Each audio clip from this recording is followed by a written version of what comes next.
ପଲ୍ଲବୀ ବାଟରେ ଯାଉଥିବେ ଆଉ ଗାଡ଼ି ଗୋଟେ ପିଟିଦେବ। ତାପରେ ପଲ୍ଲବୀ ବେହୋସ ହୋଇଯିବେ। ଆଉ ଏପଟେ ଆଦର୍ଶ ରୋଷେଇକୁ ଆସି କହିବେ, ଖୁଡ଼ି ତମେ ଏଠି କାହିଁ କାମ କରୁଛ? ପଲ୍ଲବୀ କୁଆଡ଼େ ଗଲେ? ତାପରେ ମମତା କହିବେ, ପଲ୍ଲବୀ ଏ ପର୍ଯ୍ୟନ୍ତ ଆସିନି। ସମସ୍ତଙ୍କ ପାଇଁ ରୋଷେଇ ସାରିବା ପରେ ସମୟ ବୋଲିଲା ତ ମୁଁ ଭାବିଲି ପଲ୍ଲବୀ ପାଇଁ କିଛି ରାନ୍ଧିଦେବି। ତାପରେ ଆଦର୍ଶ କହିବେ, କିନ୍ତୁ ଖୁଡ଼ି ପଲ୍ଲବୀ ଯାଇଛନ୍ତି କୁଆଡ଼େ? ଏବେ ତ ତାଙ୍କର କୌଣସି ଡ୍ୟୁଟି ନାହିଁ। ତାପରେ ମମତା କହିବେ, ସେ କଥା ମୁଁ କହିପାରିବିନି ଆଦର୍ଶ, କିନ୍ତୁ ତୁ ଯିବା ପରେ ପରେ ସିଏ ଘରୁ ସକାଳୁ ବାହାରି ଯାଇଛି।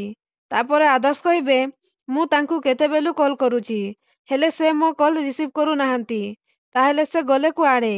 ତାପରେ ଚିତ୍ତ ଅଙ୍କଲଙ୍କୁ କଲ୍ କରିବେ ଆଉ କହିବେ, ହଁ ଚିତ୍ତ ଅଙ୍କଲ, ପଲ୍ଲବୀ ଆପଣଙ୍କ ସହିତ କଥା ହେଇଛନ୍ତି କି? ତାପରେ ଚିତ୍ତ ଅଙ୍କଲ କହିବେ, ନା, ଆଜି ତ ମ୍ୟାଡ଼ାମ୍ ମୋତେ ଜମା ବି ଫୋନ୍ କରିନାହାନ୍ତି। ତାପରେ ଆଦର୍ଶ କହିବେ, ତ ପୁଣି ଗଲେ କୁଆଡ଼େ ସେ? ତାପରେ ଚିତ୍ତ ଅଙ୍କଲ କହିବେ, ଆଦର୍ଶ ବାବୁ, ମ୍ୟାଡ଼ାମ୍ଙ୍କ ଜୀବନରେ ଏବେ କେବଳ ଗୋଟେ ଇମ୍ପୋର୍ଟାଣ୍ଟ କାମ, ନିଜକୁ ନିର୍ଦ୍ଦୋଷ ପ୍ରମାଣ କରିବା। ବାସ୍ ସେଇ ଚକ୍କରରେ ସେ କୁଆଡ଼େ ନା କୁଆଡ଼େ ଯାଇଥିବେ। ତାପରେ ଆଦର୍ଶ କହିବେ, ଅଙ୍କଲ, ପଲ୍ଲବୀ ସକାଳୁ ବାହାରି ଯାଇଛନ୍ତି ଯେ ଏ ପର୍ଯ୍ୟନ୍ତ ଫେରିନାହାନ୍ତି। ମୁଁ ତାଙ୍କୁ କଲ୍ କରୁଛି, ହେଲେ ସେ ମୋ କଲ୍ ରିସିଭ୍ କରୁନାହାନ୍ତି।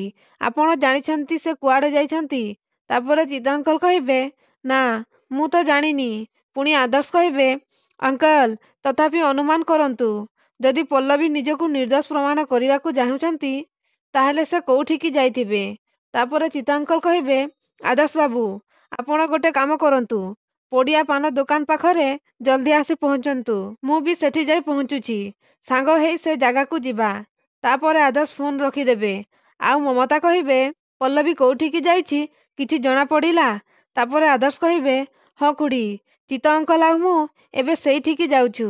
ତାପରେ ମମତା କହିବେ, ଠିକ୍ ଅଛି, ସେଠିକି ପହଞ୍ଚିଲା ମାତ୍ରେ ମୋତେ କଲ୍ କରିବୁ।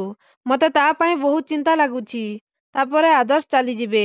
ତାପରେ ପଲ୍ଲବୀଙ୍କ ପାଖକୁ ହେମୁ ଆଉ ଦିଟା ଗୁଣ୍ଡା ଆସିବେ। ଆଉ ଗୋଟେ ଗୁଣ୍ଡା କହିବ, ଭାଇ, ଏଠି ତ ଇଏ ବେହୋସ ହେଇକି ପଡ଼ିଛି, ଏଇଠି ୟା କାମ ଶେଷ କରିଦେବା କି? ତାପରେ ଆଉ ଗୋଟେ ଗୁଣ୍ଡା କହିବ, ହଁ ଭାଇ, ବଢ଼ିଆ ହେବ, ନା ରହିବ ବାଉଁଶ ନା ବାଜିବ ବଇଁଶୀ।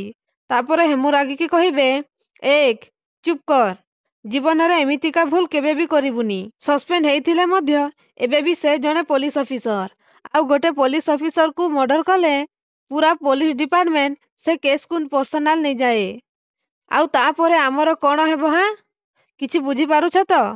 ତାପରେ ଗୋଟେ ଗୁଣ୍ଡା କହିବ, ଏବେ ତାହେଲେ କ'ଣ କରିବା ଭାଇ?